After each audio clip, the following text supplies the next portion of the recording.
Hai teman-teman semuanya, selamat datang di channel Samuel Moses dan distributor Bangun.com. Kali ini kita akan membahas tentang 8 trik psikologi untuk membuat hidup kita menjadi lebih baik.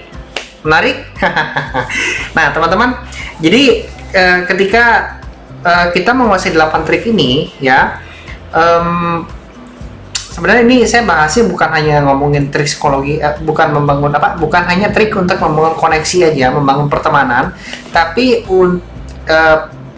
saya juga membicarakan tentang namanya productivity. Nah, harapan saya ketika kita menguasai 8 ini, yang nggak usah banyak-banyak sih, 8 ini aja ya, itu bisa membantu kita lebih happy setiap harinya.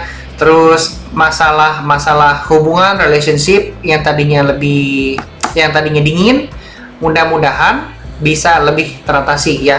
Tujuannya adalah kita bisa membangun hubungan bukan hanya dengan orang terdekat, tapi kita juga bisa membangun hubungan sama karyawan, sama tim kita, sama sahabat kita, sama teman-teman kita. Kan dunia akan menjadi lebih indah, betul? Ketika kita punya banyak teman, punya banyak kenalan, punya banyak sahabat. Terus yang benci kita lebih sedikit daripada yang menyukai kita. Ya pastinya ada sih yang benci ya. Sebaik-baiknya kita pasti ada yang benci juga sih. Yang nggak suka. Ya memang begitulah pro kontra dunia. Tapi at least kita fokus di 8 trik psikologi berikut ini.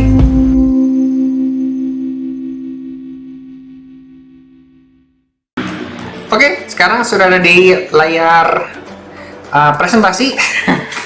Sudah di layar presentasi ya. Kita mulai dari yang pertama. Oke, nah supaya kita bisa disukai orang, kita bisa menjalin hubungan, kita bisa lebih didengar pembicaraan kita ya. Jadi supaya gini juga ya, pembicaraan lebih mengalir dan lebih ngeflow gitu ibaratnya. Kita secara pertamanya harus membicarakan tentang diri mereka terlebih dahulu. Maksudnya gimana? Ya maksudnya gini. Orang akan lebih senang ketika membicarakan dirinya daripada dia mendengarkan. Basicnya seperti itu sih. Maka sebagai seorang yang pengen membangun hubungan relationship dengan lebih baik, kita harus terbiasa banyak mendengar daripada banyak berbicara. Ya, kuncinya itu ya, banyak mendengar daripada banyak berbicara. Oleh karena itu, untuk bisa banyak mendengar, bukannya sok lu ngomong gue dengerin gitu, bukan begitu ya. Kitanya harus banyak nanya gitu. Nah, kita banyak nanya, dengan bertanya itu kan kita jadi belajar. Oke? Konteksnya di sana konteksnya di situ. Nah, kita belajar dari mereka, dan orang yang membicarakan pengalamannya, membicarakan diri mereka, membicarakan kesukaan mereka, kita banyak nanya, mereka akan jadi suka sama kita. Ya, itu poinnya ya. Kalau ketika banyak nanya, terus kita banyak mendengar, kita banyak kasih feedback, mereka akan jadi suka sama kita. Oke? Jadi membangun hubungan yang baik, kita mulai dengan cara banyak bertanya, dan biasakan kita lebih banyak mendengar daripada banyak ngomong. Ya, bicarakan tentang diri mereka. Terus yang kedua adalah picu obrolan sebelum meminta tolong. Misalnya gini teman-teman, Anda pengen minta tolong bantuan orang ya. Nah, kalau kita biasanya minta tolong bantuan orang secara langsung, tolong dong, nih, bantuin saya gitu. Orang cenderungnya biasa, enggak, aku lagi kagok, aku lagi sibuk segala macam ya. Cenderungnya lagi ada kecenderungan nggak maunya lebih tinggi gitu, karena mereka lagi terdistract, lagi fokus sama sesuatu. Oleh karena itu teman-teman, sebelum meminta tolong, Anda boleh mencoba trik yang satu ini nih, adalah coba ajak ngobrol dulu ya. Misalnya Anda membawa sebuah benda nih, pengen minta bantuan kepada teman yang Anda lihat untuk tolong dibawain gitu ibaratnya. Oke, jadi Anda bisa ngobrol dulu sama dia. Bro, lu lagi ngapain? Iya, ini lagi main komputer, seru banget. Kayaknya seru banget ya. Itu game apaan sih? Oh, ini game Clash of Clans gitu ya, atau misalnya game Mobile Legend. Oh, ini game Mobile Legend. Oh, iya gitu ya, itu rame ya. Oh iya, terus ngobrol sekitar 20 detik. Bro, by the way, gue mau minta tolong dong, ini tolong bantuin angkatin, soalnya gue harus ngambil lagi barang yang lain.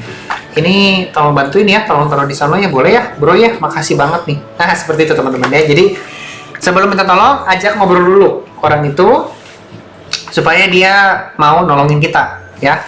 Ini trik psikologi yang kedua untuk membangun hubungan yang lebih baik.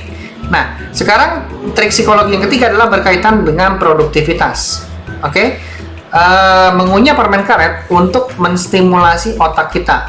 Maksudnya seperti apa? Jadi kalau kita idenya buntu, kita kayaknya butek gitu otak ya. Nah, permen karet yang kita kunyah di dalam mulut kita itu bisa membantu kita untuk lebih kreatif dan bisa menstimulus ide-ide yang tadinya tidak terpikir sekarang jadi ada.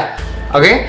So, teman-teman ketika merasa bosan, jangan ngemil ya, karena ngemil itu basically sama sih, kayak bisa menstimulasi otak, cuman bikin gendut. Permen karet sebenarnya bisa bikin gendut, cuman dia lebih rendah kalorinya daripada kita harus ngemil kacang gitu atau ngemil ciki gitu kan. Ya, Anda cobain trik ini, trik yang ketiga ini, stimulasi otak untuk lebih kreatif dan lebih inovatif, apalagi ketika kita lagi buntu dalam berpikir. Oke? Oke, sekarang yang keempat, bayangkan itu terjadi, dapatkan feelingnya dan lakukan. Nah, teman-teman, ini berkaitan sama produktivitas ya, Sebenarnya ini konsepnya law of attraction, di mana kita membayangkan sesuatu yang sudah terjadi meskipun belum terjadi. Tujuannya apa sih? Tujuannya tuh biar kita semangat, ya, biar kita pantang menyerah dikala sudah mau menyerah. Kayaknya ngebayangin hal yang mau kita inginkan itu rasanya nikmat, itu rasanya tuh seru, asik gitu. Nah, kalau kita membayangkan hal itu sudah beres, nikmat rasanya, itu bisa membantu kita kayak memanipulasi otak itu untuk tidak merasakan keluhan, beban pada saat kita melakukan tugas yang sedang kita kerjakan, yang pada akhirnya bisa menuju sesuatu yang kita impikan, yaitu kerjanya beres gitu ya. Nah, kalau ini ngomonginnya bukan kerjaan beres saja, sebenarnya kalau di law of attraction itu kan impian kita misalnya mau punya rumah, kayak mau punya mobil gitu kan. Nah, kita bayangin dulu sudah punya mobil, wah enak ya udah punya mobil, asik. Nah, terus nanti kan kita dapat feelingnya tuh, feeling seperti itu membuat kita semangat, ya, lalu dia akan semangat itu akan mendrive kita untuk bekerja keras, mencari ide-ide baru yang pendapatan kita yang tadinya mungkin lebih sedikit gitu ya, semangat itu akan merangsang pikiran kita untuk berpikir gimana caranya mendapatkan pendapatan yang lebih banyak. Ya, itu yang disebut dengan membayangkan itu terjadi, dapatkan feelingnya dan lakukan. Tujuannya adalah biar kita semangat, pantang menyerah, karena kita sudah mendapatkan feeling kebahagiaan dengan membayangkan pekerjaan yang sudah kita lakukan itu, impian kita impikan itu sudah tercapai. Ya, itu trik yang keempat. Yang berikutnya adalah kalau Anda pengen mendapatkan sesuatu impian Anda boleh meminta sesuatu yang kecil dulu. Meminta yang besar dulu, terus minta yang kecil. Contohnya seperti ini, teman-teman. Kalau Anda pengen punya hamster, ya, misalnya Anda pengen punya hamster nih. Nah, Anda minta nih ke orang tua. Jadi triknya bukan minta hamster. Ma, aku mau minta hamster, bukan begitu ya. Tapi triknya adalah Anda bisa meminta yang besar dulu. Misalnya Anda minta anjing nih. Minta anjing. Wah, nanti orang tuanya bakal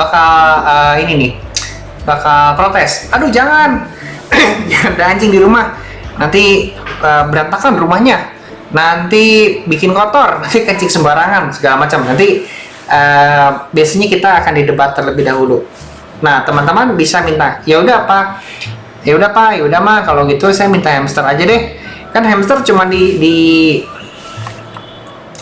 apa namanya, di tempat yang kecil, nggak makan tempat, terus dia cuman diam-diam di situ aja, jadi kayaknya nggak terlalu mengganggu kan. Boleh ya Maya, daripada minta anjing kan lebih repot ngurusnya. Boleh ya minta hamster ya. Nah gitu teman-teman ya. Jadi kalau Anda pengen minta yang besar, minta yang sesuatu yang Anda inginkan, cobain minta yang besar, kemudian nego ke minta yang kecil.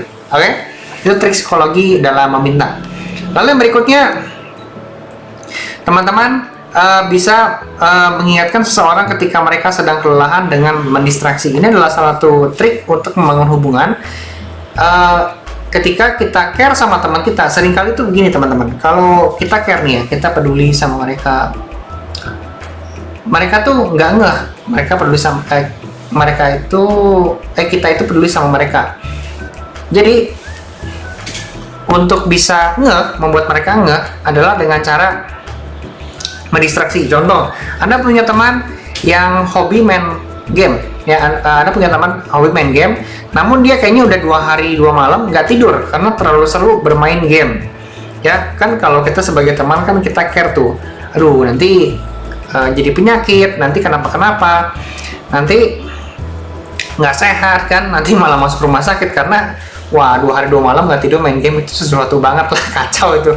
Ya, maka kalau disuruh berhenti pastinya dia susah, udah terlalu seru ya, udah terlalu fokus. Maka kita bisa distraksi, misalnya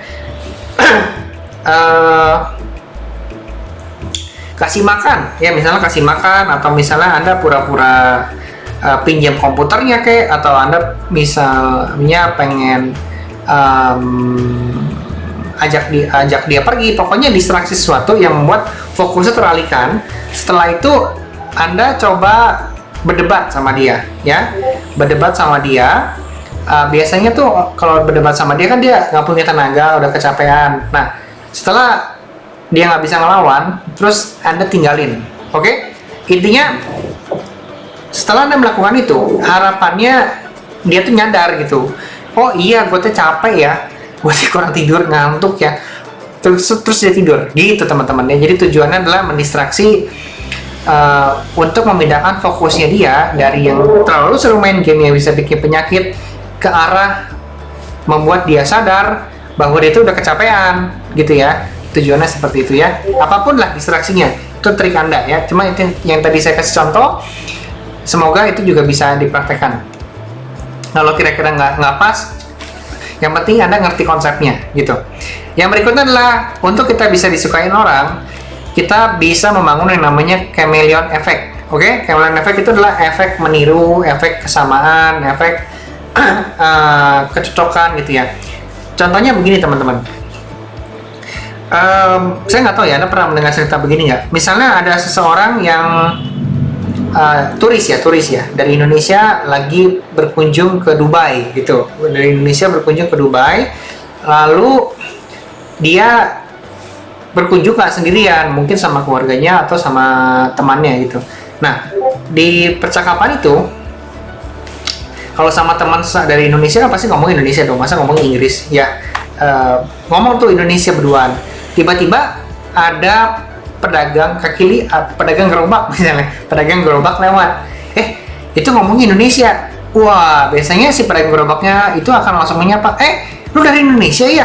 Sama dong, gue juga dari Indonesia nih, ngobrol tuh. Jadi akrabnya nggak pakai lama gitu.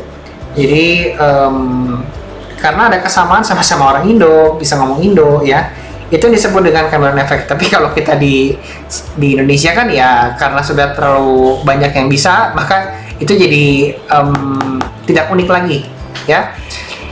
Maka kalau kitanya lagi di Indonesia ngobrol sama temen yang pengen kita build kesamaannya supaya cepat cocok, dapat chemistry-nya gitu, kita bisa tanya hobinya. Misalnya hobinya adalah mancing ya, hobinya mancing, maka yaudah kita akan ngobrolin mancing.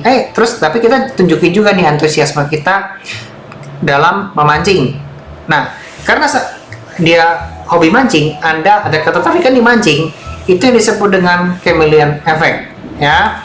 Lalu Anda juga misalnya bisa melakukan begini, kalau dia pas ngobrol banyak menggaruk-garuk kepala, Anda ikutin juga garuk-garuk kepala, cuman tidak sesering yang dilakuin, nanti kesana kayak ngeledek gitu. Nah, itu hati-hati kalau melakukan demikian ya. Saya harap teman-teman paham konsep dari chameleon effect ini. Jadi sebisa mungkin kita tiru lawan bicara kita semirip mungkin, apapun lah gerakan badannya, cara ngomongnya ya. Kalau misalnya dari gerakan badan dan cara ngomong itu masih agak susah, minimal kita tiru hobi dapetin hobinya ya, dan kita juga tertarik sama hobinya itu. Terus kita bisa kalau dia bisa bahasa daerah, kita juga tiru bahasa dari daerahnya gitu kan. Terus kalau dia punya benda kesukaan, mungkin kita bisa bahas benda kesukaan itu jadi sama-sama tertarik dengan benda yang dia suka, bisa ya. Itu yang disebut dengan chameleon effect. Yang berikutnya adalah jika ada orang yang setuju denganmu, maka mengganggu sambil berbicara. Oke teman-teman, mulai sekarang jika ada orang yang ngomong sama Anda biasakan anggukin kepala ya. Itu tanda Anda memberikan feedback, Anda antusias, Anda merespon terhadap apa yang dia bicarakan. Ketika lawan bicara kita tahu kita merespon mereka punya pembicaraan, maka dia akan jadi tertarik sama kita karena mereka merasa ini orang peduli sama gue ya, ini orang care ya, asik diajak berteman nih, begitu ya pola pikir yang yang ada di dalam kepala mereka. Seperti itu teman-teman. Suka dengan tips-tips psikologi seperti ini yang berkaitan dengan leadership, team building, bisnis, dan komunikasi, teman-teman, dan nggak mau ketinggalan, boleh subscribe channel kita di sini, klik tombol subscribe, klik tombol lonceng, dan buat teman-teman yang mau ngobrol seputar bisnis, marketing, team building, cash flow, ya pokoknya tips bisnis lah ya. Teman-teman boleh follow komunitas kita, namanya Pengusaha Bahan Bangunan, ya linknya di bawah sini. Tinggal klik, nanti akan langsung diarahkan ke halaman register, karena itu kan pakai software khusus tuh, namanya Tribelio. Nanti setelah register baru bisa gabung di komunitas kita, ya.